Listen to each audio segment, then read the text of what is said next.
आम के बारे में कोई नहीं सोच रहा। महंगाई है, उसकी शरह ज़्यादा होती जा रही है। गरीब बंदा जो उनसे है वो यानी गैस का बिल आ रहा है लेकिन गैस नहीं आ रही। बिजली की इस टाइम लोड शेडिंग है जबकि यहाँ पे सब कुछ पूरा होने के बावजूद यानी कि गरीब आदमी नीचे से अपनी सतह से नीचे जा रहा है और अमीर आदमी जो है ऊपर से ऊपर जा रहा है।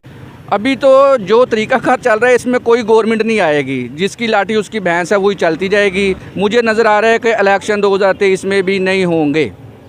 असल में इनको ना अपनी सीटों का पड़ा हुआ है। महंगाई के साथ किसी का भी कोई तल्लक नहीं है। कोई महंगाई के बारे में सोचना गवारा भी नहीं करता है और सबको अपनी सीट का पड़ा हुआ, चाहे इसमें इमरान खान है, शहबाज शरीफ है, नवाज शरीफ है, सबको ये है कि हमें इक़्तिदार मिल जाए। 1 2 3 4। अस्सलाम वालेकुम। क्या नाम है भाई? अरशद अजीज़ मेरा नाम है। आपके ख्याल में जो 2022 कैसा है और 2023 कैसा देखना चाहते हैं आप? अल्हम्दुलिल्लाह जी, 2022 भी अल्लाह की तौफीक से गुज़र गया और ये 2023 भी इन्हीं झमेलों में गुज़र जाएगा जो पिछला गुज़र चुका है।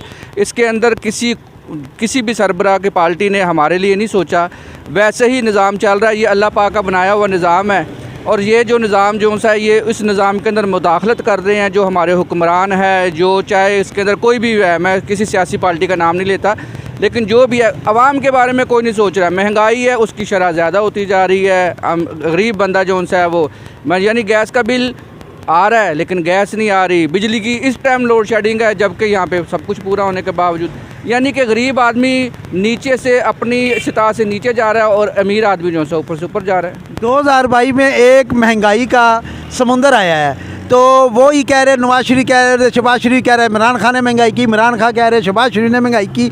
दोनों एक दूसरे को लगे। आया ये मुल्क के लिए भी क्या सोचेंगे या नहीं सोचेंगे आइंदा? असल में इनको ना अपनी सीटों का पड़ा हुआ है। महंगाई के साथ किसी का भी कोई तल्लक नहीं है। कोई महंगाई के बारे में सोचना गवारा भी नहीं करता है और सबको अपनी सीट का पड़ा हुआ, चाहे इसमें इमरान खान है, शहबाज शरीफ है, नवाज शरीफ है, सबको ये है कि हमें इक़्तिदार मिल जाए। एक दूसरे पे कीचड़ उछालते हैं और ये शुरू से काम चलता आ रहा है। गरीब के बारे में कोई भी नहीं सोच रहा। आया 2023 है, आया इसमें ये इलेक्शन का साल भी है, आया आपके ख्याल में कौन सी हुकूमत आ सकती है आगे? अभी तो जो तरीक़ाकार चल रहा है इसमें कोई गवर्नमेंट नहीं आएगी, जिसकी लाठी उसकी भैंस है वही चलती जाएगी। इसी तरीके से चलेगी क्योंकि ये सब जो से ना हमें दिखाते कुछ है, पीछे ये कुछ और हैं। पीछे बैठ के मीटिंगें करते हैं, सामने बैठ कर ये गालियाँ एक दूसरे को देते हैं, एक दूसरे को बुरा बुरा कहते हैं और पीछे एक ही प्लेट में खाते हैं। ये एक ही थाली के चट्टे बट्टे हैं। मुझे नज़र आ रहा है कि इलेक्शन 2023 में भी नहीं होंगे।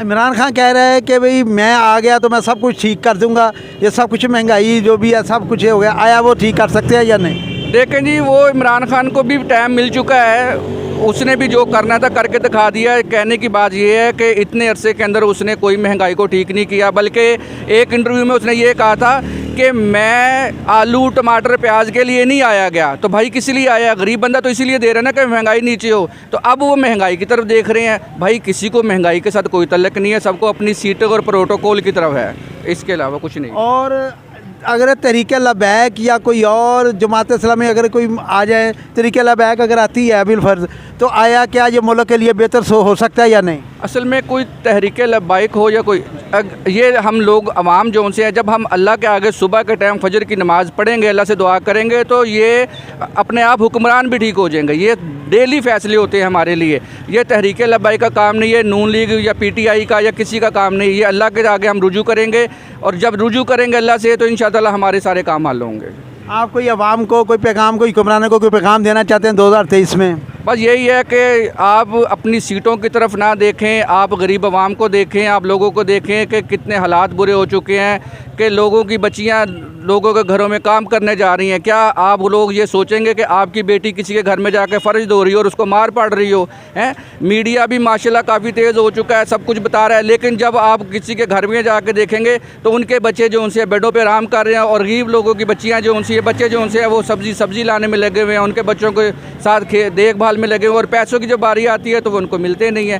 हालात जो उनसे हैं बद से बदतरीन होते जा रहे हैं। तो मेरी आवाम से भी ये गुजारिश है कि अपने बच्चों को पढ़ाएं और पढ़ाई के साथ साथ दीन का इल्म ज़रूर उनको अता फरमाएं। दीन का इल्म जो उनसे है ना वो सारी दुनिया के अंदर कामयाब है और इसके लिए मेरी आपसे गुजारिश है कि ये पैगाम जो उनसे ना सारी दुनिया के सारे इंसान तक पहुंचना चाहिए कि हम लोग जो उनसे मुसलमान हैं, अल्हम्दुलिल्लाह हमने कलमा पढ़ा है, ला इलाहा इल्लल्लाह मुहम्मद रसूलुल्लाह। इस कलमे में हमने अल्लाह जल्ला शानू ने इकरार किया हुआ है कि अल्लाह जल्ला शानू आपके हुक्मों को मानेंगे और हज़रत मोहम्मद सल्लल्लाहु अलैहि वसल्लम के तरीक़ों पर चलेंगे। अब अल्लाह जल्ला शानू के हुक्म, नबी अकरम सल्लल्लाहु अलैहि वसल्लम के तरीके मेरी ज़िंदगी में आ जाए, आपकी ज़िंदगी में आ जाए, बल्कि क़यामत तक आने वाले इंसानों की ज़िंदगी में आ जाए, इसके लिए मेहनत की ज़रूरत है। ना ये हुक्मरानों से होगा, ना ये गली कूचों में आएगा, ये मुझसे आएगा, मेरे घर वालों से आएगा, मेरे बस्ती वाले शहर मुल्क और सारी दुनिया के सारे इंसानों से आएगा। तो मेरी आपसे गुजारिश है, अपने बच्चों को जहाँ हम इतना इल्म हासिल करा रहे, दीन का लाजमी इल्म हासिल कराएं, उससे पता लगेगा। बहुत बहुत शुक्रिया। इनका कहने का मकसद है जब तक आवाम खुद नहीं उठेगी, आवाम के अंदर शऊर नहीं आएगा, उस वक्त तक ये कुछ नहीं हो सकता। हर हुक्मरान आता है, अपनी बनाता है, अपना के चला जाता है, वो कहता वो चोर, वो कहता वो चोर। और इनका मतलब, कहने का मतलब, जब तक आवाम के दिल के अंदर से जज्बा नहीं उठेगा, ये एक मुट्ठी बनकर नहीं होंगे, उस वक्त तक कुछ भी नहीं हो सकता। इसलिए आप इसी के साथ ही मियां रशीद नाज को इजाज़त दी जाए कैश ऑफिशियल चैनल की तरफ से। पाकिस्तान जिंदाबाद, पाकिस्तान।